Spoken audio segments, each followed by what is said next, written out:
We've got the Week 3 Unrivaled ratings from last Friday night, and my God, they are disastrous. You're probably thinking, wait, didn't they just launch with all this hype about Angel Reese? Well, buckle up because we're about to dive into the numbers that are making league executives lose their sleep at night, and trust me, it's much worse than you think. Can you believe what's happening to the Unrivaled League right now? Their viewership is collapsing faster than a brick thrown off a skyscraper, and Sue Bird is out here attempting to reassure us that everything is fine? I want you to keep in mind something.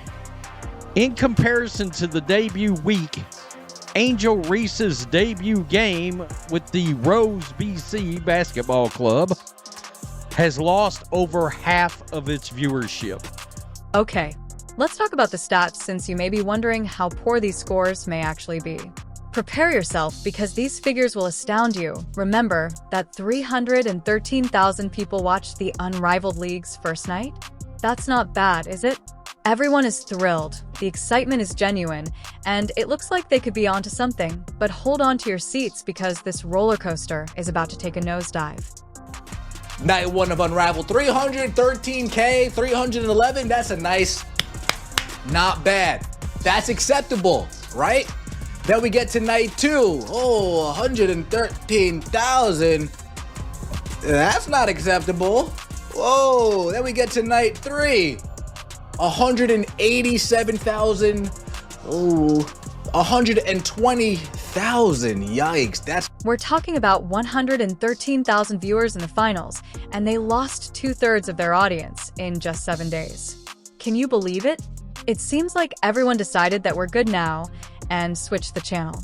Week 2 hits and bam, viewership collapses faster than a buzzer beater. I mean, 300,000 is not good at all. Not at all. And to me, this is probably going to be their best ratings ever. After what I saw, yeah, niche market. I say less than 300,000 from this point on, a niche market. Now, you're probably thinking, maybe it's just a fluke. They'll bounce back right away. But when week 3 arrives, things get even worse. We're talking about 98,000 viewers on True TV, which is less than some high school football games. Take a moment to process that. Unrivaled basketball.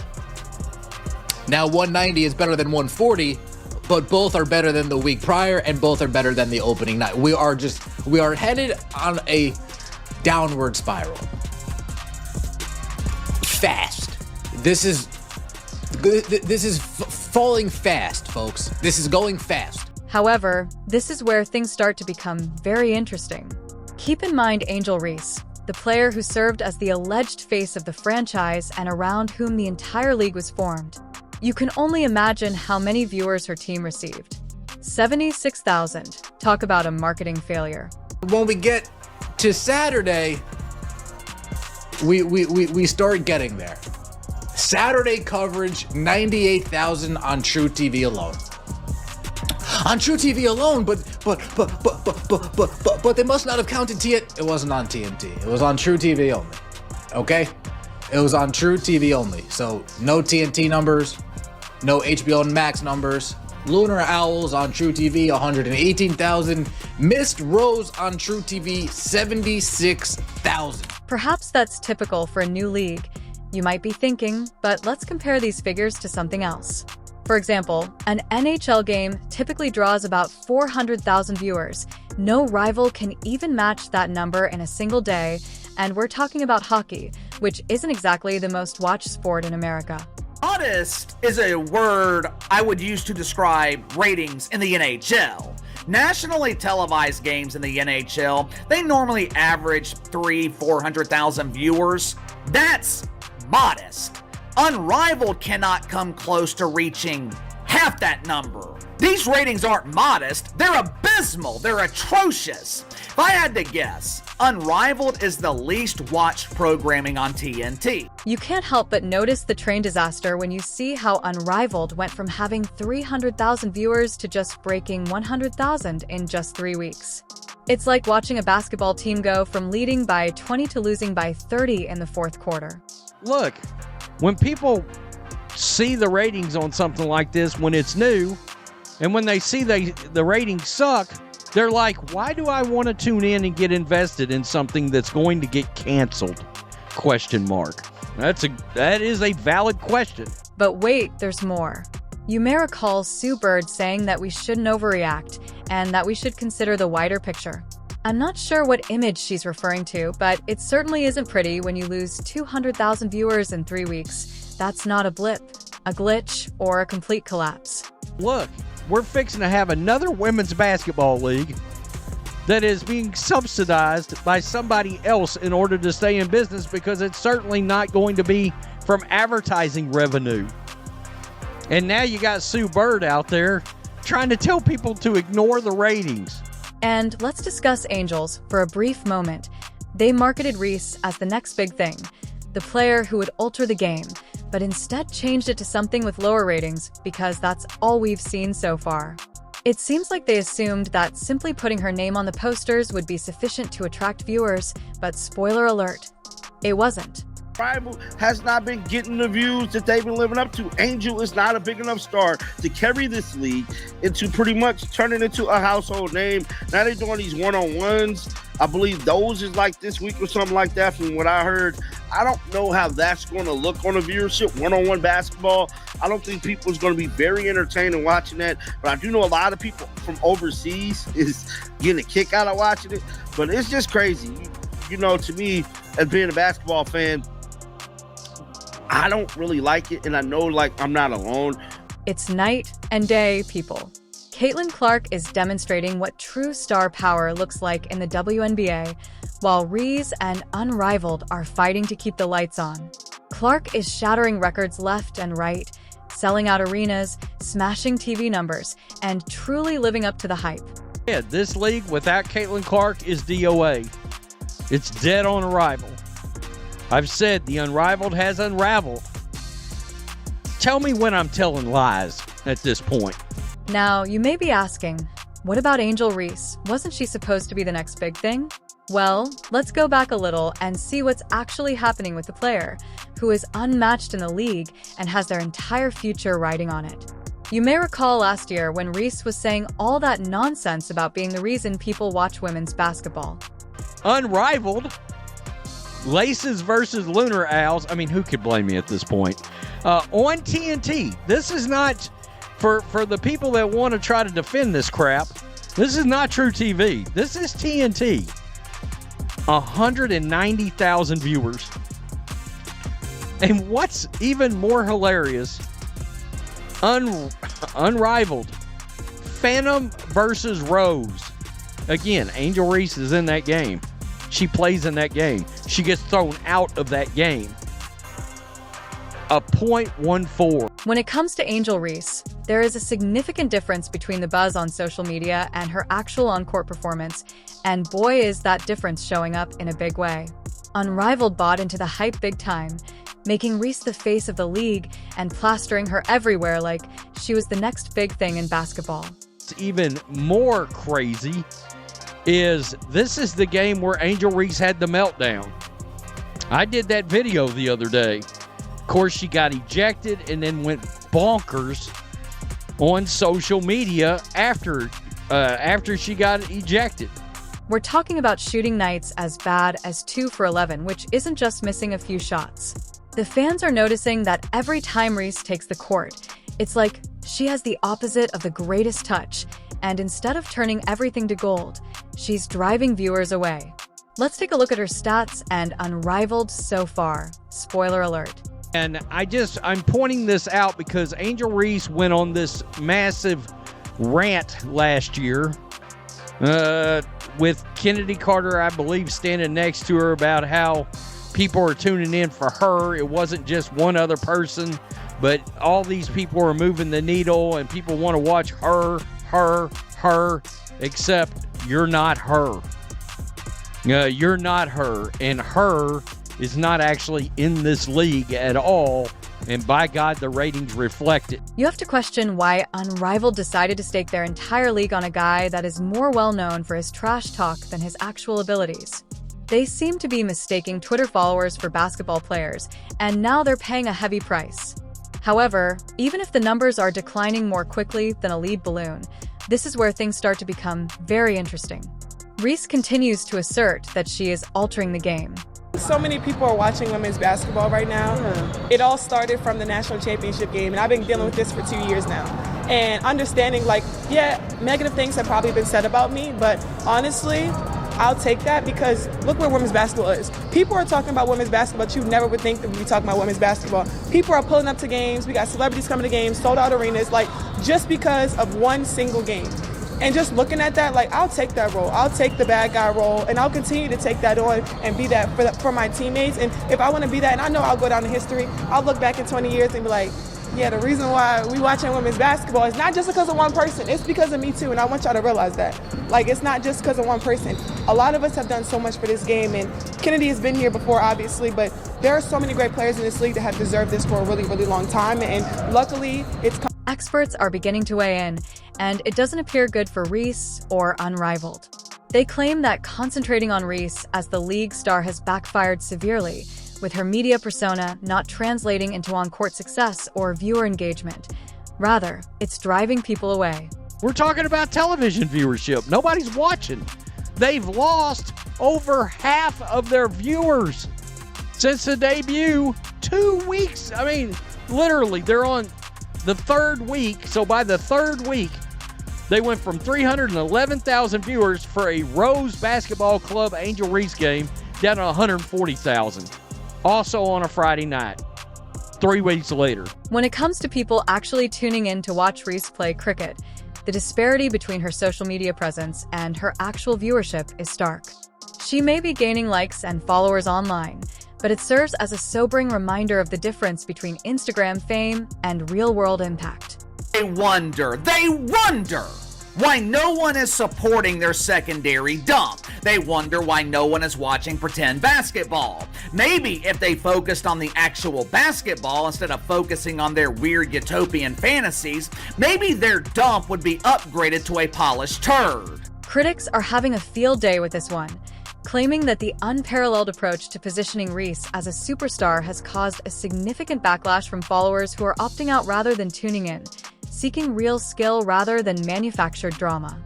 And it looks to me like not only can Angel Reese not draw a crowd, but people are specifically tuning out of her games at this point. It seems like Unrivaled ignored the most crucial aspect of basketball, which is actually being skilled at the game. Instead, they focused entirely on Reese's negative social media posts. Savvy Persona believed that would be sufficient to attract audiences, but it turns out that fans prefer substance to flair and want to experience incredible plays rather than just read about them on Twitter. Look, TNT Sports, they're funding this show. They've got a big ownership stake in it. All right? So if it comes back for season 2, it's not going to be because it drew actual viewers. Okay, let's change our focus for a moment because even if Unrivaled is struggling, there is another narrative that cannot be ignored. You may be wondering, well, is Caitlyn Clark really that big of a deal? Well, buckle up, because what Clark is doing in the WNBA is insane. Look, they would have had a hard enough time if Caitlyn Clark would have played. Now, I mean, I'm not too sure it can make it if Caitlyn Clark was playing, but the ratings would damn sure be better. How much better? My guess is they'd be at least drawing 500,000 viewers. Here's the deal, then. We're talking about a rookie who is making the Indiana Fever the most popular team in town. Can you believe it? The team used to have trouble filling seats, but now they can't print tickets quickly enough. It's as if Clark waved a magic wand and all of a sudden everyone remembered how much they love basketball. Clark recently joined the WNBA, and guess what? She's not just playing basketball, she's rewriting the entire playbook. Don't want to not utilize this opportunity to thank Caitlyn for what she's done for women's basketball. Like, her shoulders were heavy and getting a lot of eyeballs on our game. And sometimes, as a young person, it could be a bit much, but I thought she handled it with class. And I hope that every step of the ladder of success that she goes, she's able to elevate whatever room she's in. However, it goes beyond seats and butts. Massive TV ratings are being attracted to Clark's games. Every time she takes the court, it seems as though she has a gravitational pull that draws spectators to their screens. We're talking figures that would make even the greatest sporting events envious. Caitlyn Clark is selling out everywhere she goes. Last season, the WNBA had to move road games out of high school gyms into actual NBA arenas just to accommodate the demand. The main reason Unrivaled is failing, they have not given you a reason to watch. This is where things start to become pretty intriguing. It's true that Indiana is a small market. It's not New York or Los Angeles, but Clark is making it seem like the basketball capital of the world. It's as if she has taken the little market squad and transformed it into a basketball mecca in an instant. By the way, Indiana's a small market. It ain't New York City, ain't LA, ain't Chicago. It's not the Skies, not the Liberties, not the Sparks. We're talking about the Indiana Fever, led by a girl that was playing at Iowa. It's producing the most watched WNBA games in over 2 decades. Let's examine what makes Clark unique in comparison to other players who are having difficulty hitting double digits. Every time Clark plays, you can sense the intensity and enthusiasm. It's electric, like watching a highlight reel in real time. Clark is casually dropping highlight games as if they were inconsequential, but it's more about the impact than the numbers. 30 years of evidence that proves Americans are not interested in women's basketball. They're interested in Caitlyn Clark, which is why TNT offered her $1 million to join this polished turd. But in terms of the on-court product itself, people are not interested. If you're wondering what sets Clark apart from other hyped-up players, the answer is straightforward. Fans are devouring it. They're not just watching, they're returning for more. It's as if Clark is reminding everyone why they fell in love with basketball in the first place. Clark delivers. She's not just talking a big game on social media. She's backing it up on the court. This is going to be history. It's like what I told her. That's pretty epic that we get to watch her, because not a lot of games here in Dallas with somebody that big of a star. Here's the kicker, though. It's not just about her abilities. It's also about her play style and marketability. Her entire bundle, according to analysts. Clark possesses a unique quality that elevates talented players to legends. In a world full of forced storylines and artificial drama, she is not simply playing the game. She is upgrading it for a moment. The ticket sales for Indiana Fever have skyrocketed since Clark joined. And we're not just talking about a slight increase. We're talking about sold-out games. Clark's genuineness is like a breath of fresh air. The entire 9 yards without any wait. It seems as though Clark's presence elevated every game to a must-attend occasion, and the WNBA as a whole is benefiting from the Clark effect. It seems like Clark is more than simply a player. She is a one-woman marketing engine for the league as a whole, shattering viewing records left and right. Besides Caitlyn Clark, the main reason the WNBA was in the mainstream last season, it was all the drama. The media, they weren't talking about the actual games. They were talking about the jealousy. They were talking about the hatred of Caitlyn Clark. They were talking about the constant whining and complaining. Unrivaled is missing both of those components. They don't have a mainstream draw and they don't have the drama.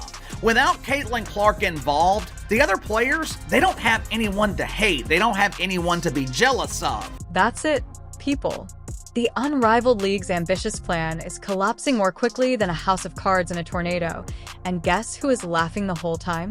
When unmatched, Caitlyn Clark of the Indiana Fever is frantically trying to retain viewers. Can you believe the difference? Clark's performances are selling out arenas, setting records, and attracting large audiences. It's like day and night.